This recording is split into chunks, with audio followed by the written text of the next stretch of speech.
Krishna Krishna Bhutale Srimate Bhakti Vedanta Swami Namo Vishnupadaya Krishna Kechaya Bhutale Srimate Bhakti Vedanta Swami Namine Namaste Saraswate Deve Gauravani Pracharine Nirvishesha Shunyavadi Vastyatya Deshatarine Namaste Saraswate Deve Gauravani Pracharine Nirvishesha Shunyavadi Vastyatya Deshatarine Jaya Shri Krishna Chaitanya Prabhu Nityananda Shri Advaita Gadadhar Shivasati Gaura Bhaktivinoda Jaya Shri Krishna Chaitanya Prabhu Nityananda Shri Advaita Gadadhar Shivasati Gaura Bhaktivinoda Hare Krishna Krishna Krishna Hare Hare Hare Rama Rama Rama Hare Hare Hare Krishna Krishna Krishna Hare Hare Hare Rama Rama Rama Hare Hare Hare Krishna Krishna Krishna Hare Hare Hare Rama Rama Rama Hare Hare Hare Krishna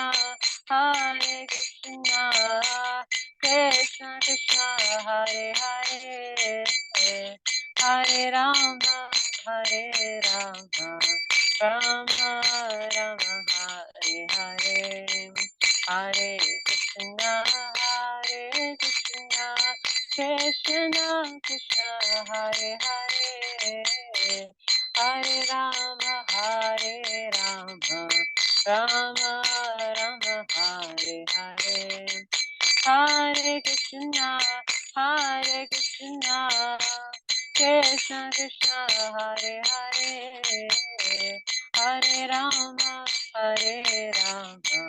Rama Rama Hare Hare Hare Krishna Krishna Hare Hare Hare Rama Rama Rama Hare Hare Hare Krishna Krishna Hare Hare Hare Rama Rama Rama Hare Hare Hari Bo Hari Bo Hari Bo Nitai Gaura Hari Bo Nitai Gaura Hari Bo Hari Bo Hari Bo Nitai Gaura Hari Bo Jai Jai Prabhupada Prabhupada Jai Jai Prabhupada Jai Jai Prabhupada Prabhupada Jai Jai Prabhupada Shri Shantai Gaur Hare Ki Jai Shri Prabhupada Ki Jai Shri Shantai Gaur Premi Devi Hare Bol. So again, Hare Krishna everyone. Thank you for joining us this evening. We're going to continue our discussions on the teachings of Lord Caitanya with chapter 26. So we'll start with the prayers to our masters so that we can better appreciate the the message of the Lord in his pastimes. Om Jnanatirmirandasya Gnanginashalakaya Chakshurunmilitam Yena Tasmai Shri Gurave Namaha Shri Chaitanya Manobhishtam Stapitam Yena Bhutale Swayam Rupa Kadamahyam Dadati Swapadantitam Om Vishnu Pataya Krishna Prastaya Bhutale Srimate Bhaktivedanta Swamini iti namine Namaste Saraswati Deve Gauravani Pacharine Nirvishesha Shunyavadi Paschatya Deshatarine. So, along with praying to our masters, I pray for all your blessings as well to do justice to this class today. And this chapter 26 is called The Bhattacharya is Converted. Bhattacharya is converted. So, who is this Bhattacharya? We have been discussing Sarvabhauma Bhattacharya in the last few weeks. He was a very great follower of Lord Chaitanya Mahaprabhu, but he didn't always start off that way.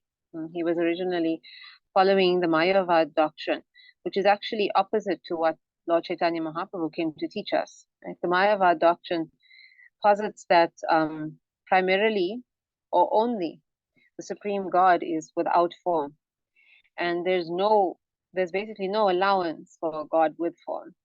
Whereas in the philosophy of Bhakti, God has many supreme forms, and there is a form of light as well.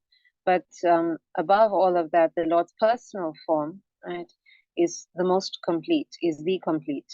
Right? The form of light is one of his partial manifestations. So Lord Chaitanya Mahaprabhu taught devotional service to the full, complete, absolute truth, the Supreme Personality of Godhead, Krishna, right, and his other incarnations. So he had encountered Sarvabhauma Bhattacharya in Jagannath Puri, and he preached to him the real message of the scriptures. And that does not actually against God having form. Actually, the scriptures teach that although God can be, his form of light is there, but his highest and most complete form is his original human-like form. And that devotional service to form is the highest duty of the living being. So the Bhattacharya has been converted in this chapter. So we will read more of this now. We'll read the invocation also. Jaya Jaya Shri Chaitanya Jaya Nityananda Jaya Advaita Chandra Jaya Gaura Bhaktivinoda Jaya Jaya Shri Chaitanya Jaya Nityananda Jaya Advaita Chandra Jaya Gaura Bhaktivinoda Jaya Jaya Shri Chaitanya Jaya Nityananda Jaya Advaita Chandra Jaya Gaura Bhaktivinoda. This is glory to Shri Chaitanya and Nityananda, glory to Advaita Chandra, and glory to all the devotees of Shri Gaura, Lord Chaitanya. And this is the first verse, the 18th chapter of the Chaitanya Charitamrita. So this book, The Teachings of Lord Caitanya by Srila Prabhupada, is based on the biography of Lord Caitanya called the Chaitanya Charitamrita. So we'll start reading at the beginning of this chapter 26. For the impersonalist and voidist philosophers, the next world is a world of senseless eternity and bliss. The voidist philosophers want to establish that ultimately everything is senseless, and the impersonalists want to establish that in the next world there is simply knowledge without any activities. So here Lord Chaitanya Mahaprabhu is concluding his arguments to Sarvabhauma Bhattacharya about why these two groups of philosophers, voidists and impersonalists, why they are actually incorrect in their ultimate understanding of everything. So who are the voidists? The voidists basically believe that everything at time of death, if someone is self-realized and has ended the cycle of birth and death, they believe that everything becomes void. We all become nothing. Right? We stop the cycle of birth and death, but then there's nothing beyond that. That's voidism. It's pretty much what Buddhism teaches. And then impersonalists say that it's not that there's void after death, but again, for the self-realized, but it is that everything's just light. There's no form. So essentially, like Srila Prabhupada says many times, the premise is the same, right? Voidism and impersonalism. The premise is that there is nothing afterwards for us to exist as individuals. We're all, our entire existence basically becomes null and void. Either we become nothing or we become light, but we give up our personalities, our individualism, our existence as we know it.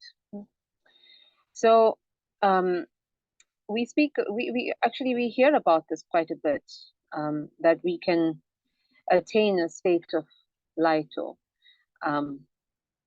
a state of all pervasiveness. It's something that is spoken of in rather poetic terms. It's recognized not only in the East, but also in the West. This idea of everything just kind of merging into a kind of a light, basically, and it's spoken of in very nice way, as if it's a kind of like a peaceful or a happy end to one's existence, right? So it's actually people like it. People like this idea. It seems like a good antidote to what we're experiencing right now, and this life that is full of misery, suffering, chaos, fighting, and so on, right? And this is why it's attractive. Srila Prabhupada often says that it's out of frustration that people accept this kind of ultimate reality. So in one way, they have the right idea that we have to stop cycling in birth and death, right? Because this constant reincarnation and then growing old, suffering, dying, and then being reborn, this is not good for the soul. So in order to end the cycle, one has to stop something called karma, right? Karma is the reaction to everything that we do. In order to stop karma, then these personalities, mainly those who are impersonalists, but also the voidists, they think we should stop all action. And it may make some sense if we think about it. If we stop action, we stop reaction. Right? If we don't have any reactions, it means that there's no future body, no future existence for those reactions to play out. It means no future rebirth, because you have to be born in order to occupy a new body. And if you're born, you have to die. Everyone is born has to die. So there's the cycle. We act, we create karma, we create our bodies that we have in the future, which we have to live this karma out, and we have to be born for those bodies to exist, and then we die. And it goes on and on and on like this. So it seems then the logical thing is we must end action, right? If you end action, you don't have any reactions, right? So this seems to make sense. This is what the impersonalists, they aim for, this, stopping all activity. And yet the Bhagavad Gita is not teaching us this. It's not teaching us that we must stop activity. It's actually teaching us the opposite. And it's important that we understand, because the message of the whole Bhagavad Gita, though, is that we mustn't create karma. So how are we going to do this? How are we going to not stop activity, but also not create karma? So this was the dilemma that Arjuna was in. Right? He had a job to do, an activity, work. Right? And he was worried about all the reactions that were going to come from it, how the people were going to suffer if their leadership were killed on the battle of Kurukshetra, how the women would suffer, how the children would suffer. We remember his arguments in the first chapter. And so his solution was to stop acting, just like the impersonalists. Impersonalists also want to do that. They get frustrated with all the bad reactions that come out of action, so they say, okay, we're going to stop acting. We're going to give up our homes, our work. We're going to go to the forest. We're going to meditate. We're going to go to the ashram. We're going to move into the temple. We're going to study. We're going to stop all activity that leads to karma. So Arjuna wanted to do the same thing. Like Srila Prabhupada said, he wanted to give it all up for the begging profession.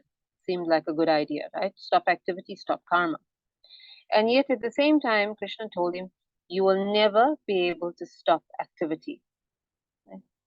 Because it's not just the activities of work that cause karma. It's not just Arjuna killing on the battlefield that brings him karma.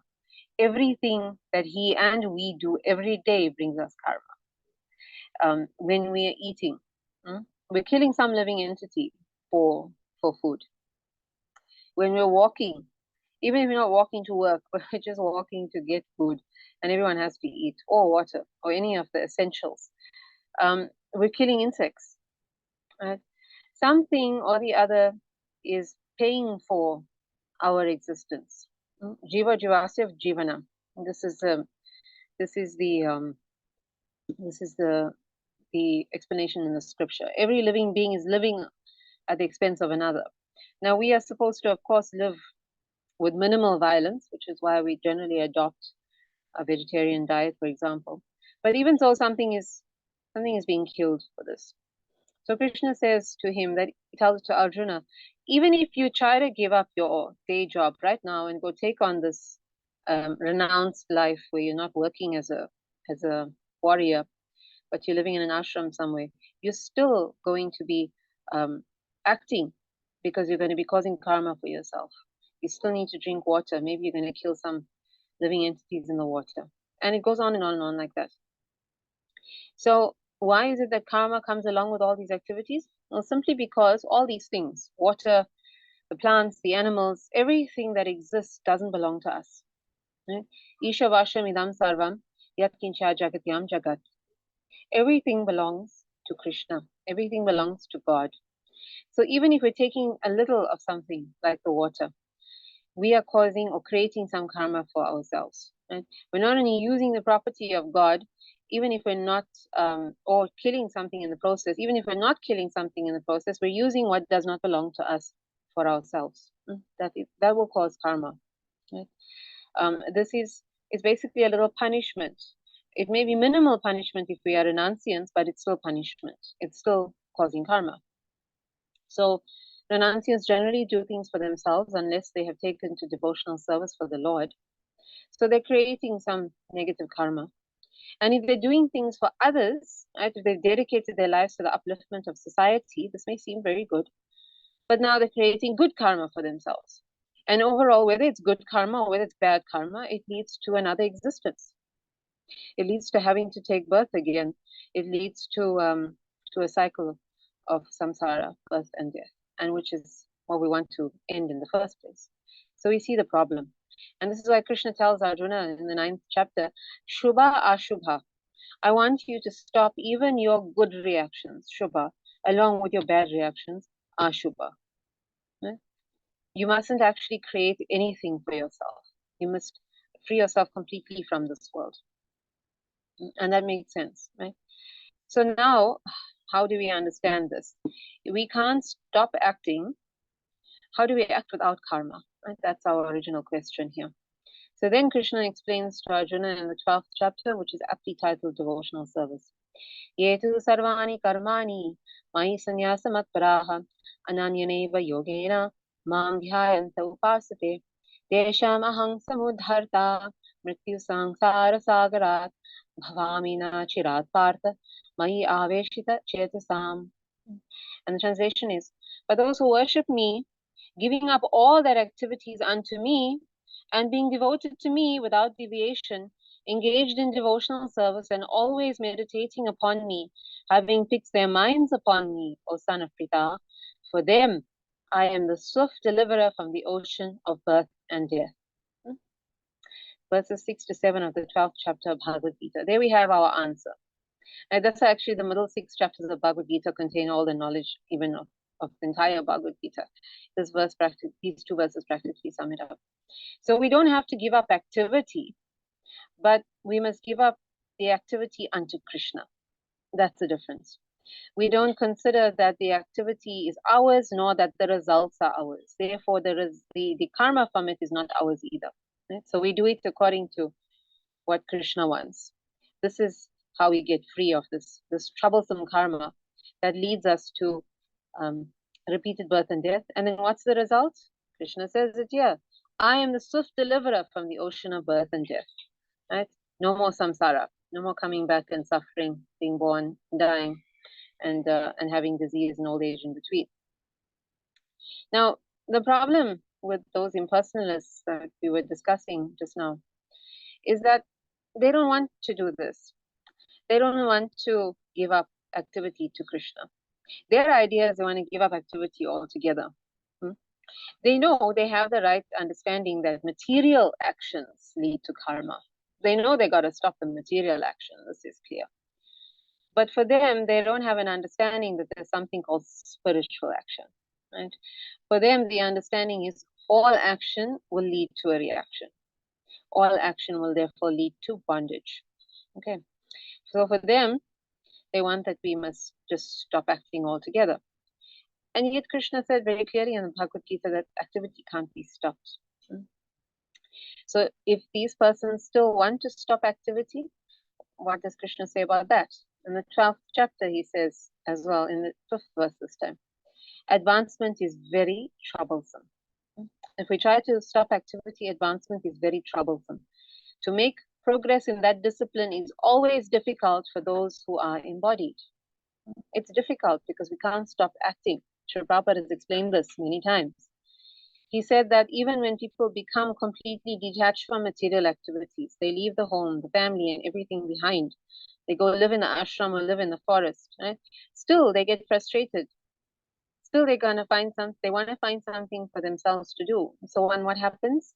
They try to engage in some activities that may be good for society, maybe noble, like activities of charity and so on. But these are not activities that are spiritual. They're activities, like we said, that are shubha. They are good, but they lead to good reaction. So we must then understand from this that if they can't even stop their activities here, how are they going to stop their activities after death? It's not possible. It's literally not possible. Okay. The soul, Srila Prabhupada explains in the 2nd chapter of Bhagavad Gita, is conscious. It's always conscious. We can't remove that consciousness. We can't merge it into the Supreme. And that individuality of the soul will always be there.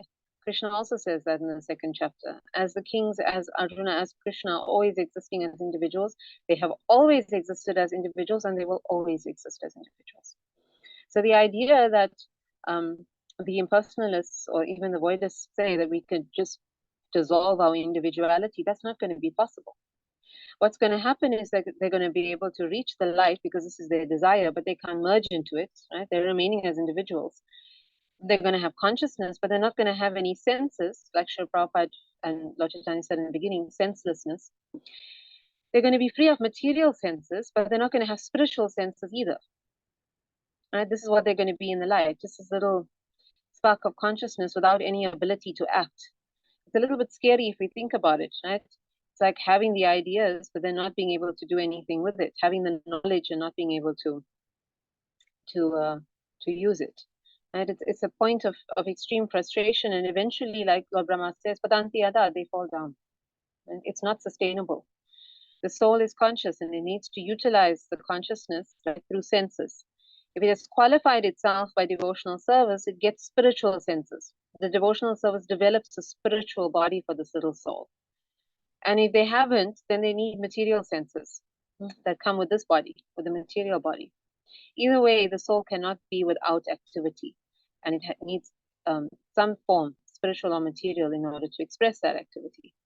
So basically, the impersonalist perspective is just, it's not, as we will come to read, it's just not possible. They can't explain even what's the point of all the knowledge that they accumulate in life, right? Because this is the path of knowledge generally, jnana. If afterwards they're just going to be a speck of light without even subtle mind, intelligence, and false ego to use it, right? So all of this is a little bit, it's a little bit problematic. It's not something that we should just trust in because the idea sounds so nice, right? Becoming light, but it's vague. It's vague, and it's eventually untenable. So we'll carry on reading. Thus, less intelligent salvationists try to carry imperfect knowledge into the sphere of perfect spiritual activity. Because the impersonalist experiences material activity as miserable, he wants to establish spiritual life without activity. So the impersonalists here are called salvationists. Srila Prabhupada often calls, he often calls the people who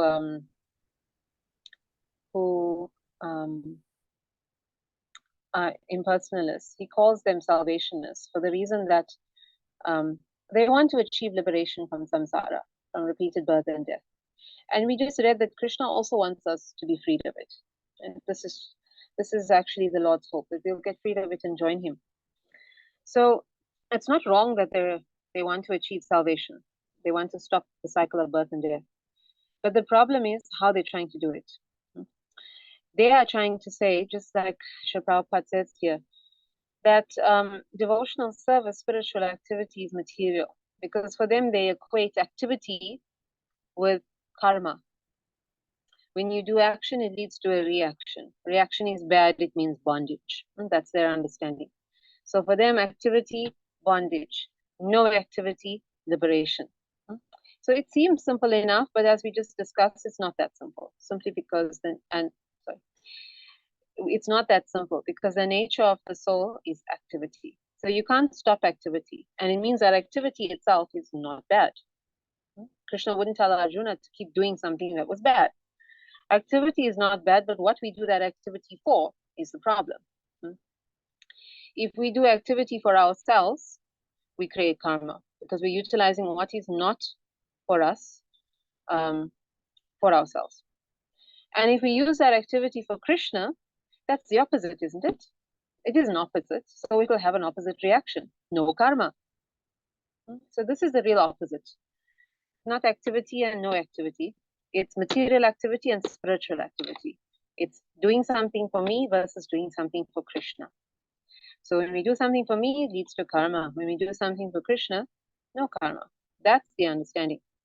But as Srila Prabhupada says here, the impersonalists, they want to establish that spiritual life means spiritual activity that is material. That's what they're trying to say. They're trying to say that spiritual life must be without activity.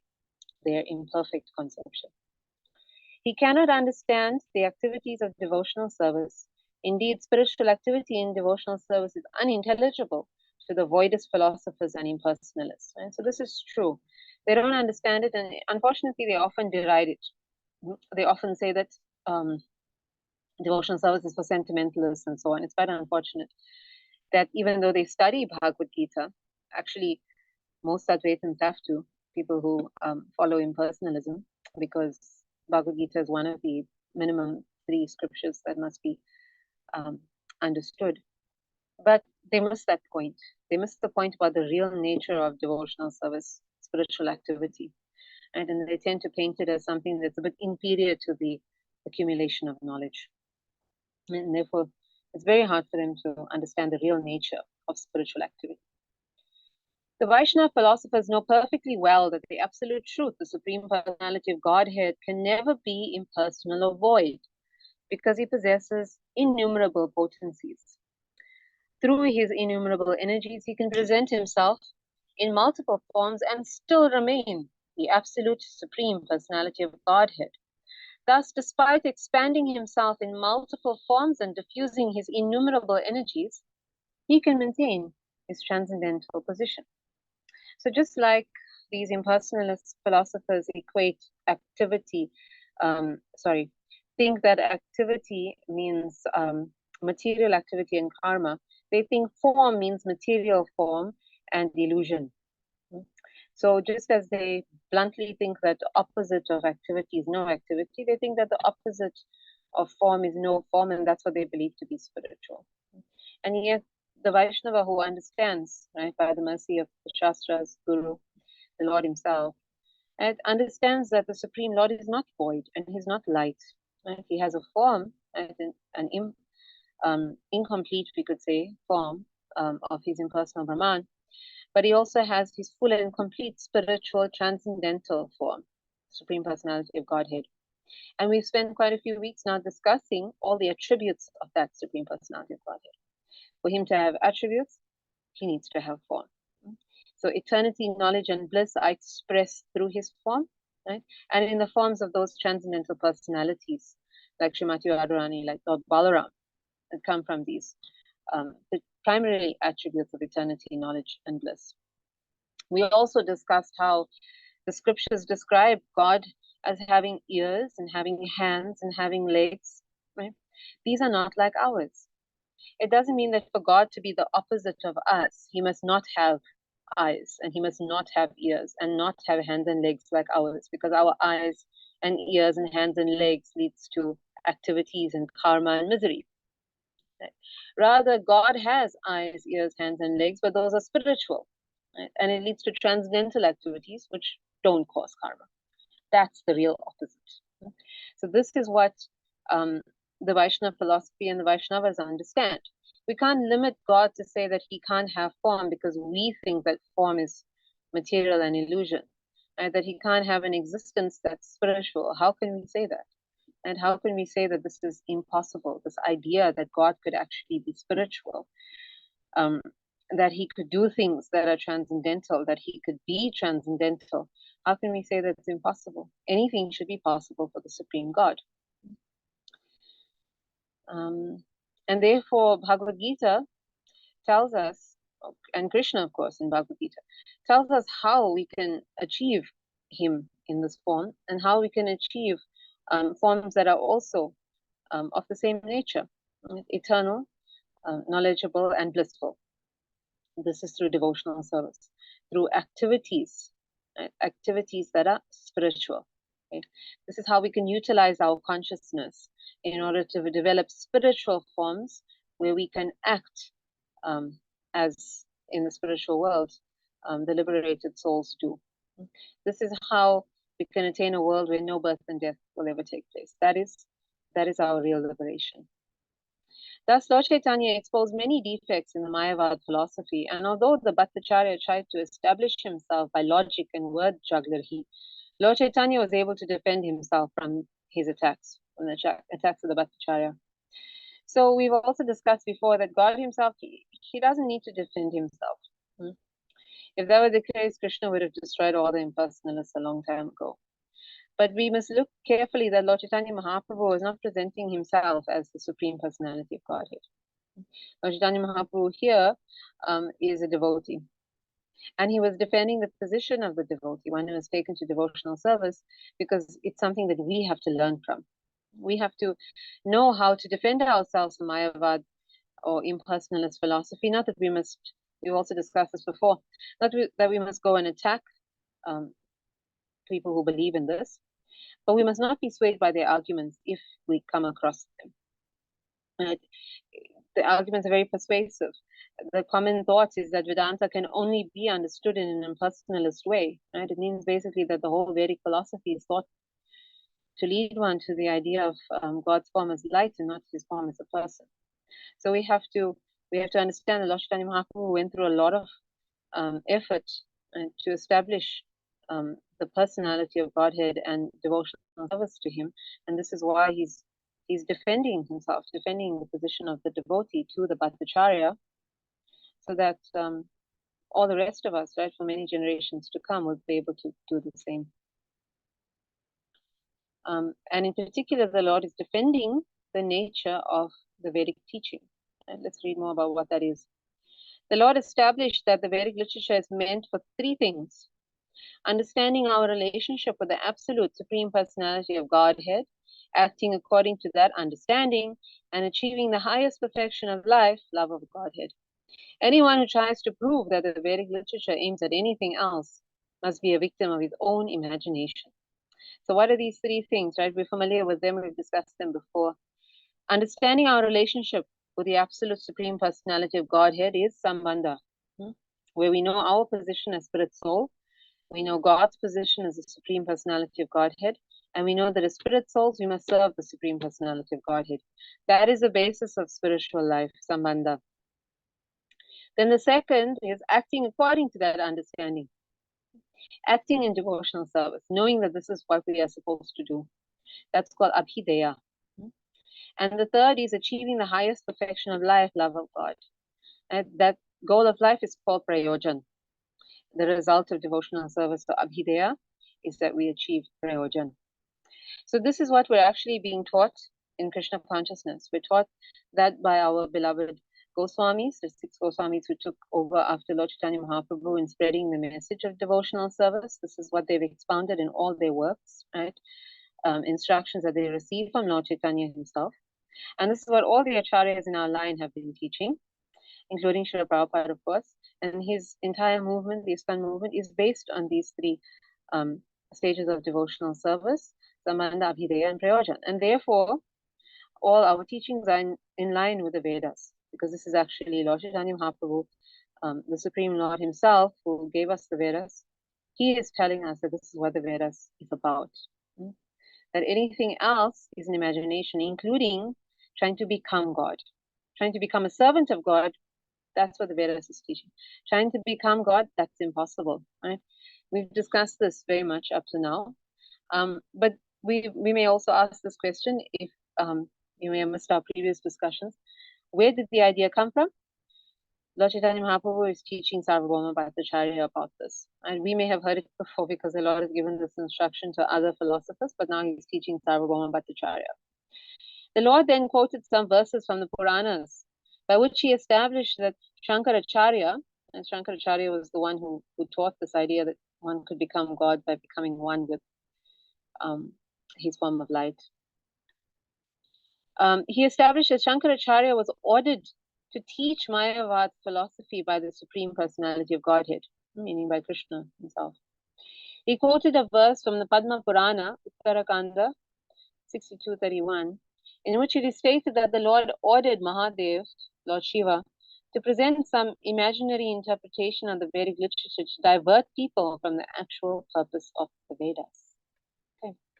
So the background to this, just in short, is that there was a lot of misuse of the Vedic teachings, right, to perform animal sacrifices for the purpose of meat eating rather than of elevation to the heavenly planets or other benedictions that people would usually have gotten from these rituals. And with this misuse, there was a lot of violence being created for those living beings at the time. So it's described that Lord Krishna, he empowered, there was a Shakti Avation, empowered incarnation of the Lord Buddha, who appeared in order to stop these unwanted sacrifices. And for him to stop them, he had to basically decry the Vedas. He had to stop people from following the Vedas, because this is where in the Vedas these things were being taught. So therefore he established that there isn't a God, and so this philosophy came about, that is voidism, that everything just becomes void, everything is nothing at the time of death. Just he taught people basically how to live morally, to live on the platform of goodness, and then end samsara, right? End all material activity, to stop karma, and then just become nothing. So it couldn't continue like that, of course, perpetually, because the Vedas are important to guide people on how to come back to God, like we just discussed, to reach Prayojan in the end, love of God. So the Vedas had to be reintroduced. So Shankaracharya was a intermediate between Buddha and the full explanation of the Vedas in devotional service. So he had to bring the Vedas back, but he had to make it palatable to those who had sort of bought into this voidist philosophy. So he gave them a covered form of it, a covered form of Buddhism. Like we said in the beginning, impersonalism is a lot like voidism. Becoming light, dissolving yourself into the light, is sort of like dissolving yourself into nothing. Right? So in that way, it brought people back to the Vedas, but then it was diverting people from the purpose of the Vedas, which is, like we said, Sambandha, Abhideya, and Prayojan. And it's worked very successfully, because up to this day, not many people actually know that that's what the Vedas is about. So then we may wonder, well, why would the Lord do something like that? But it is also true that we are not always ready to hear the reality of the scripture or of devotional service.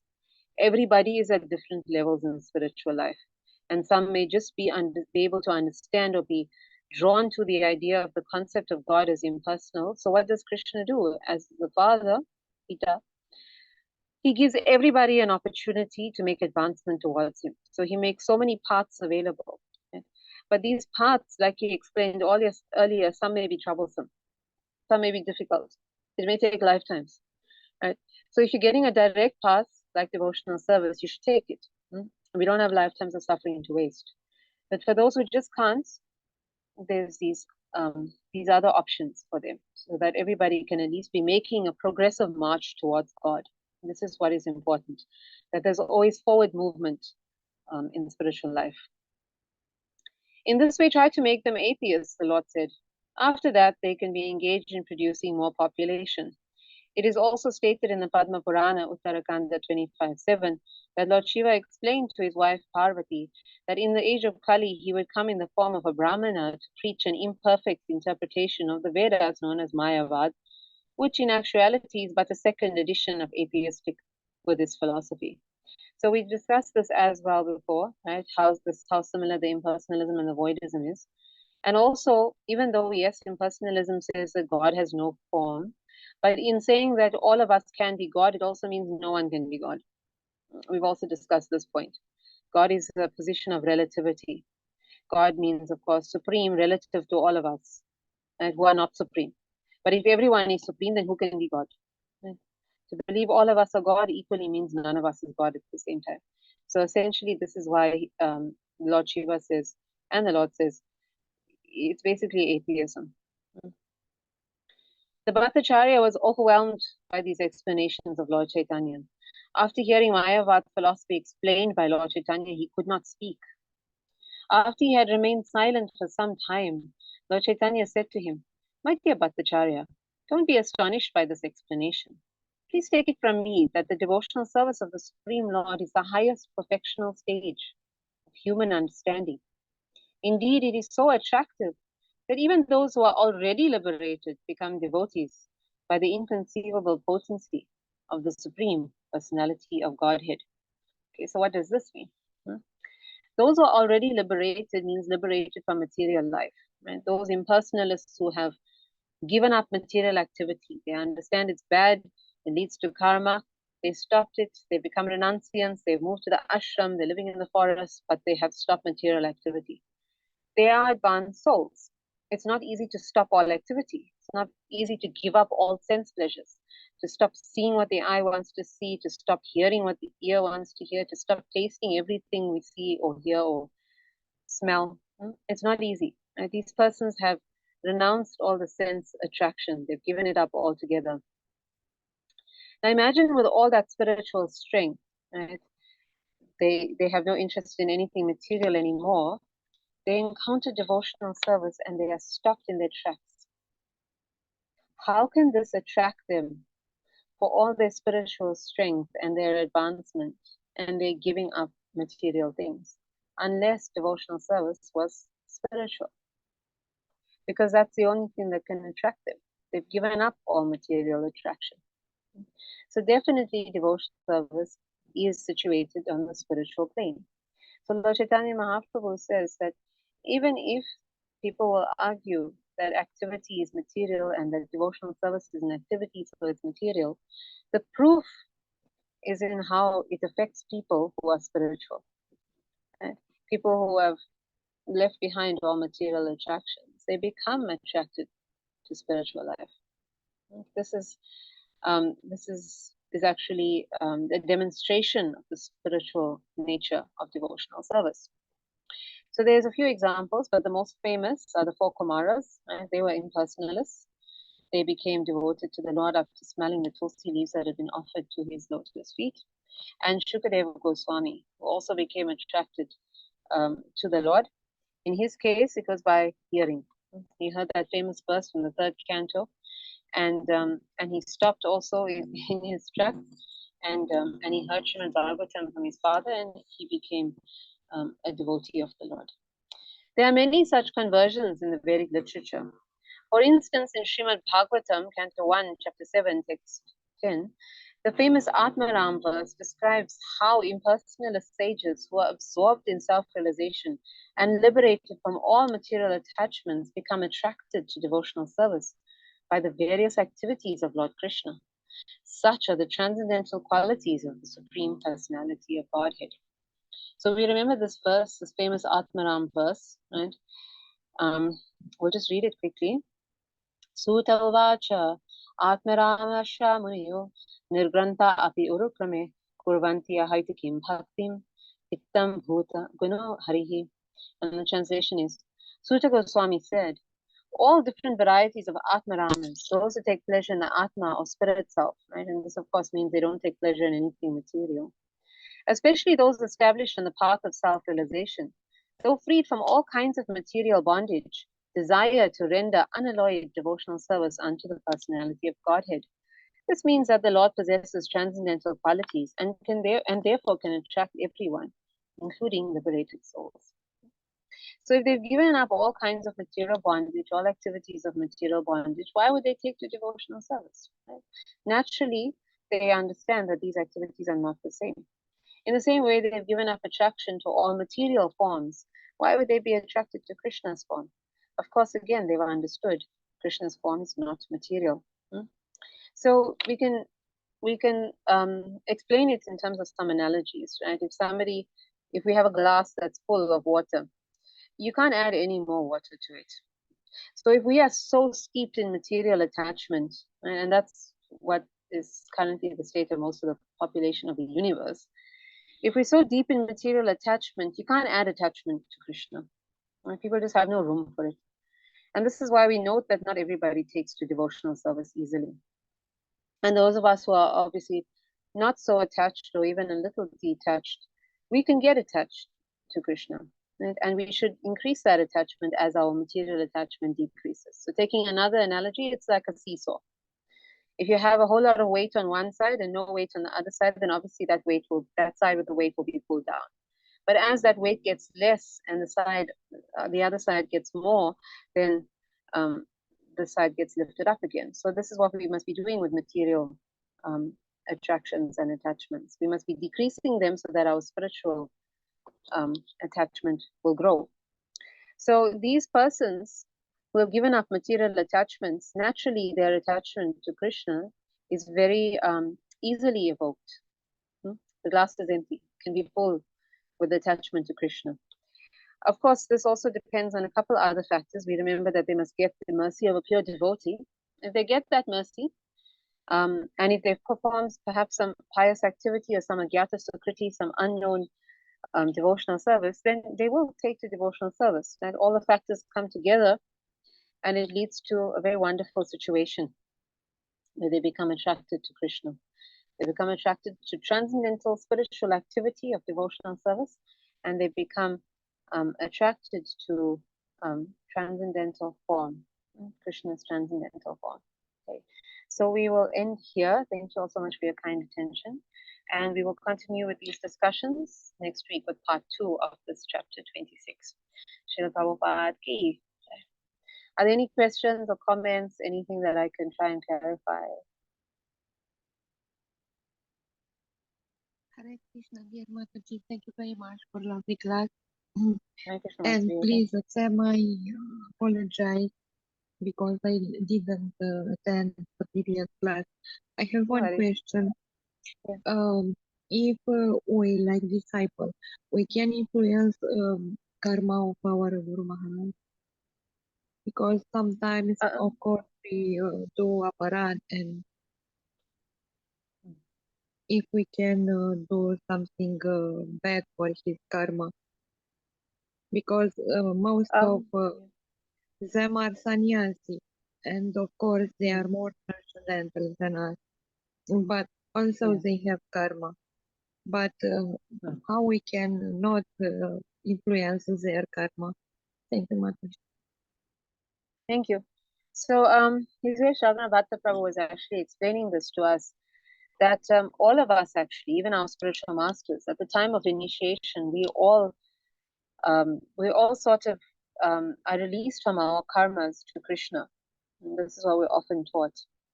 So, even though we're taught to be freed afterwards from these reactions, we may still have things to learn, lessons to learn. Right? So we could say that Krishna sort of, he keeps these karmas, and he gives the devotee a little bit. We say it's a token reaction when there's a lesson to be learned. So no devotee of Krishna suffers the same way as anyone else suffers. It may seem like that, but it's not. It's literally that the Lord has taken those karmas through the medium of the spiritual master. A spiritual master at the time of initiation offers us to Krishna, takes charge of us, says to Krishna that I am bringing the soul to you, and I'm making sure that the soul is going to get to you. So in that way, we can see that although we say the spiritual master takes the karma, the spiritual master actually doesn't have to literally take the karma, because he's doing it on behalf of Krishna. And we always say that the spiritual master is a via medium for the Lord. And he's also become renounced, like you said correctly. So if he's become renounced, he's not causing any karma, isn't it? Right? He's given up all material activities. He's not suffering anymore in the same way. So just as we get these token reactions when we need to learn a lesson, he also gets some kind of reaction for taking us on as disciples. So it's not the same as karma at all. But there is some kind of reaction if we do something. Right? So it's not to say that only he suffers. We get that token action also, a reaction also, because otherwise we never learn our lessons. We just say, well, the guru is suffering for us and it's okay. Sometimes, we may unfortunately get that idea. But we're just getting these token parcels, we could say, of our karma, so that we learn something from that and we stop doing that, hopefully. And the spiritual master, we see it, unfortunately through his through what he's going through, that we should stop that we shouldn't cause our spiritual master to suffer. Right? The spiritual master, of course, is not on the same level as us. He doesn't bear the suffering in the same way as us. Just like Srila Prabhupada, right? It appeared that he was going through a lot of difficulties, but I mean, he was always absorbed in Krishna and he wasn't really suffering in the same way. But still, we must not think that that means that it's okay for them to keep going through this. So there's that subtlety, and nothing that happens to the spiritual master is also ordinary. Even when the spiritual master leaves this world, this is not like how an ordinary person leaves. So it's not just like, okay, he got karma from having all the disciples, because if that were the case, then nobody would take on disciples. It's a kind of thing that we must understand, because the spiritual master is doing a duty on behalf of the Lord. He's doing a duty on behalf of the Lord to rescue the souls. So certainly the Lord being very merciful, especially to those who are taking this kind of risk. It said, of course, the Lord takes special care of those who take risks to preach. So there's a different way that we may not be able to see the suffering of the spiritual master or the passing away of the spiritual master, but we should understand that the Lord is always taking care of him and making sure that it's not the same as anyone else ordinarily suffering karma. Is that okay, Master? Yes, Mataji, thank you very much. Dandava Pranam. Thank you. Hare Krishna. Are there any other questions, comments? Anything else I can clarify? Try and clarify. Hare Krishna, Siya Prabhu. Hare Krishna, please accept my humble obeisances. I have a question. Can you tell me again the three purposes of the Vedas? Okay, so the first one is Sambandha. Sambandha. Sambandha. And that means we must know ourselves. It means we must know ourselves as souls, but we must also realize ourselves as souls. It means we must have the theoretical knowledge like you and I have right now, but through devotional service, we must also get the practical realization. It means one day I have to stop thinking of myself in this body and think of myself as the soul. Know it. Know that I'm not this body, that I'm the soul within. Right? It comes with practice. It's possible to do, but it comes with practice. We must also know the Supreme Personality of Godhead. We must know Krishna as God. Again, it's something that we know now theoretically, but eventually we must come to the point of realizing it. So when we know who we are and we know who Krishna is by realization, this is called Sambandha. This actually corresponds with that Brahma Bhuta platform, because also these impersonalists, they also come to that point of knowing they are the soul. They just don't then know the personality of Godhead, and thus they don't get to know what the connection between the two is, the soul and the personality of Godhead. They only know they're the soul. We also get to know the personality of Godhead, and we know the relationship is of devotional service. So those three main aspects are there in Sambandha: knowing who we are, knowing who God is, and knowing what the relationship is. So what follows from there is step 2, Abhideya, Abhidheya, Abhideya. That is now the practice of what we've learned at Sambandha, the practice of devotional service. It means that I understand that I must act in this way as the soul, and I start doing that. Abhideya is when we are actually we're realizing our eternal identity, what relationship that we will have with Krishna in the spiritual world. And then through that development of love for him and that identity, we then come to the third stage, Prayojan. P-R-A-Y-O-J, Prayojan. Yeah, J-A-N. Prayojan. And that is love of God. And now you can express love of God because you have a spiritual identity. You've developed a spiritual identity, a cowherd boy, a cow, a flute, something that will be able to express that love for Krishna in the spiritual world, whichever love is particular to your soul.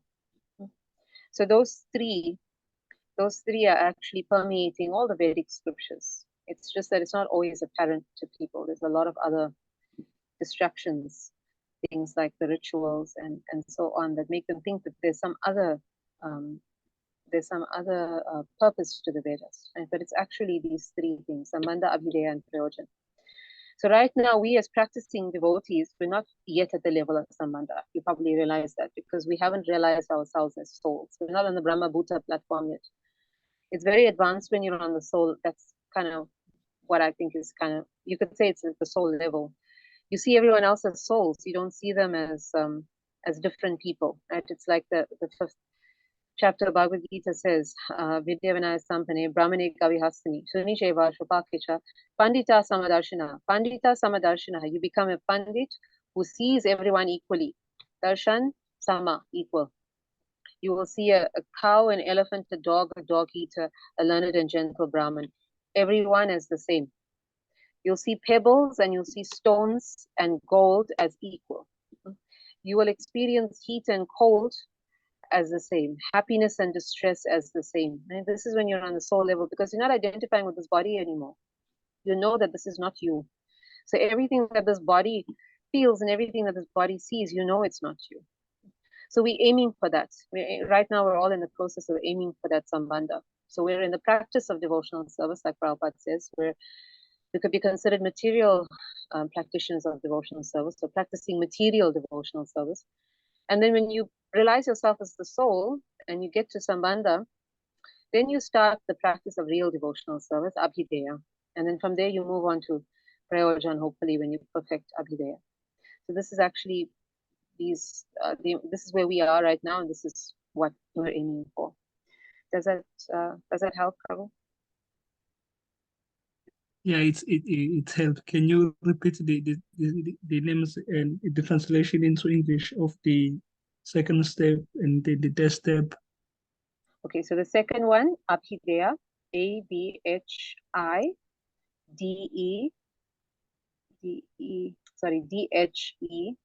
Abhideya, and this is devotional service in practice. And the last one is Prayojan. Yeah, devotional service in practice.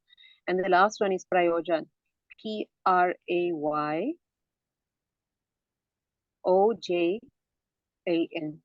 Prayojan.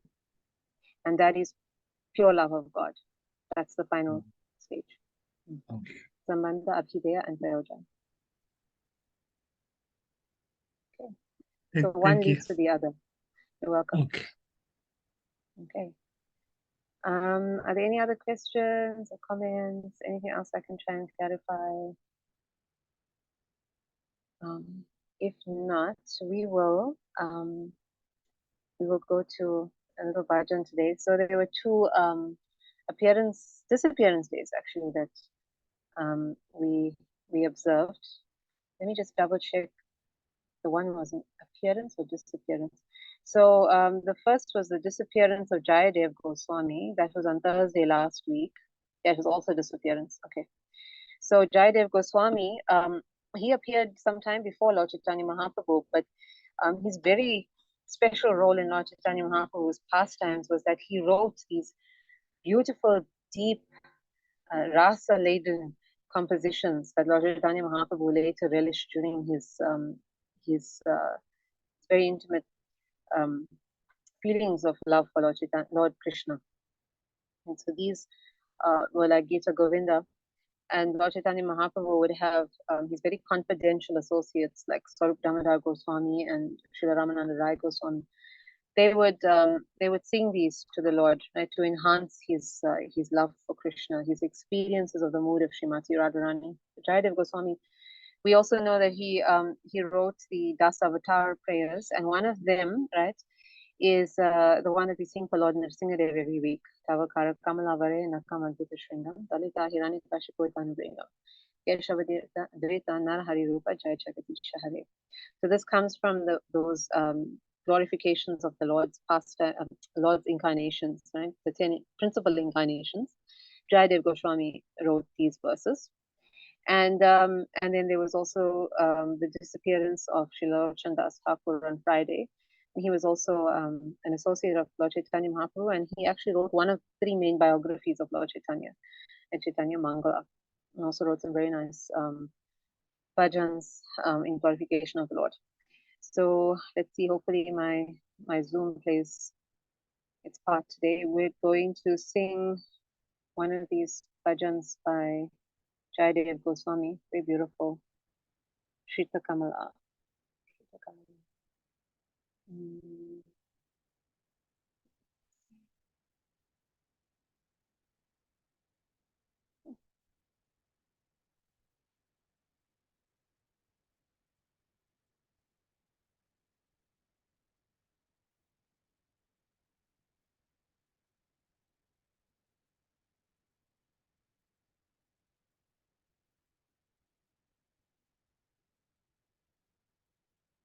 All right, so it seems to be working. Okay, Shrita Kamala. Shrita Kamala Kuchamala Shrita Kamala Kuchamala He Drita Kundala Drita Kundala Rita Kunda Kalita Lalita Rita Kunda Kalita Lalita Jaya Deva Hari Jaya Deva Hari Yamani Mandala Mandana Nilamani Mandala Mandana Bhavakhandana Bhavakhandana Bhavakhandana Munijana Manasa Hansa Bhavakhandana Munijana Manasa Hansa Jai Deva Hari Jai Deva Hari Kaliya Vishadhara Ranjana Kaliya Vishadhara Ranjana Jana Ranjana Jana Ranjana Jana Ranjana Yadukola Nalina Dinesha Jana Ranjana Yadukola Nalina Dinesha Jaya Deva Hari Jaya Deva Hari Mathumura Naraka Vinashana Hai Mathumura Naraka Vinashana Hai Garudashana, Garudashana, Garudasana Surakula Kelidana, Garudasana Surakula Kelidana, Jaya Deva Hari, Jaya Deva Hari. Amala Kamala Dalalochanae, Amala Kamala Dalalochanae, Bhavamochanae,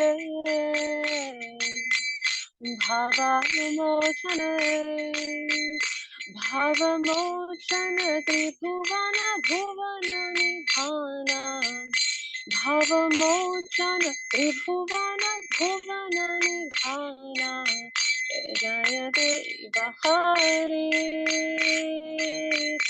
Jaya Deva Hari.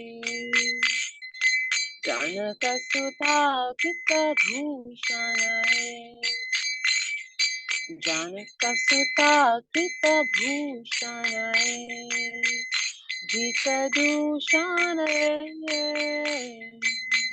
Jitadushana, Jitadushana Samarashamita Dashakanda, Jitadushana Samarashamita Dashakanda, Jaya Deva Hari, Jaya Deva Hari. Abhinava Jaladhar Sundare, Abhinav Jaladhar Sundare, Drikamandare,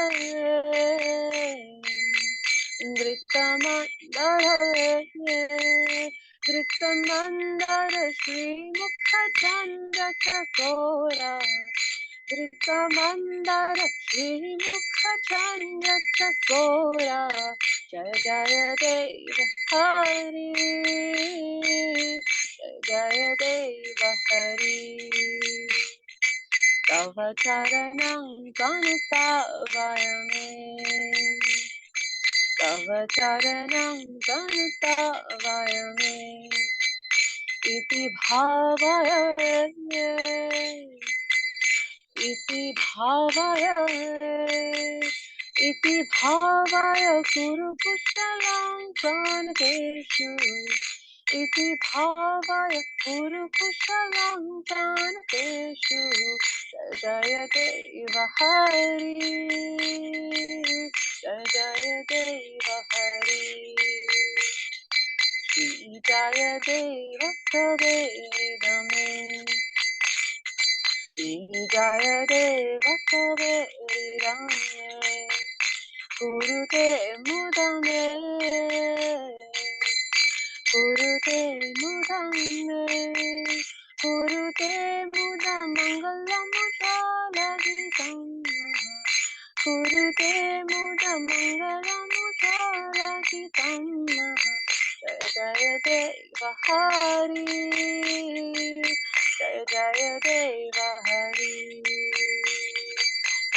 Jaya Deva Hari, Jaya Deva Hari, Jaya Deva Hari, Jaya Deva Hari. Hari ki jai, Shri Jayadev Goswami ki jai, Shri Lochan Das Thakur ki jai, Shri Prabhupada ki jai, Shri Shantai Gaura Premi Devi Hari Hari Bol. So just read the translation quickly. Glories, glories to Lord Hari, the Supreme Personality of Godhead, who rests on the breast of the Goddess of Fortune, who is adorned with jeweled earrings and wears a garland of forest flowers. The Lord's face shines like the sun globe. He destroys the cycle of birth and death and rests on the lakes of the swan-like saintly persons. Glories, glories to Lord Sri Hari, the Supreme Personality of Godhead. O Supreme Personality of Godhead, who destroyed the poisonous serpent Kaliya, you are the beloved of all living entities and the sun in the galaxy of the Yadu dynasty. Glories, glories to Lord Sri Hari. O Supreme Personality of Godhead, destroyer of the demons Madhu, Mura, and Narakasura. You are seated on Garuda, and you are the source of joy for the demigods. O Supreme Personality of Godhead, your eyes are like spotless lotus petals. You destroy the cycle of birth and death. You are the treasure mine of the three worlds. All glories, glories to Lord Hari. O Supreme Personality of Godhead, in the incarnation of Lord Ramachandra as the gem of the daughter of Janaka, Sita Devi, you are victorious over the demon Dushana, and you defeated the 10-headed Ravana in battle. All glories, glories to Lord Hari. O Supreme Personality of Godhead, whose complexion is like a fresh monsoon cloud, who lifted Govardhan Hill, and Srimati Radharani is like a chakora bud who is nourished by drinking the light of your moonlight face. Glories, glories to Lord Hari. O Supreme Personality of Godhead, we offer my humble obeisances at your lotus feet. Please bestow auspiciousness to those who offer obeisances to you. Glories, glories to Lord Sri Hari. The poem of Sri Jayadev brings transcendental happiness to all. This is an ever effulgent and auspicious song, Mangala Gita. All glories to Lord Sri Hari, the Supreme Personality of Godhead. So may you all be blessed with the auspiciousness of this song as well. Thank you again and join us. Srila Prabhupada, peace, that Hare Krishna everyone. Hare Krishna. Thank you very much.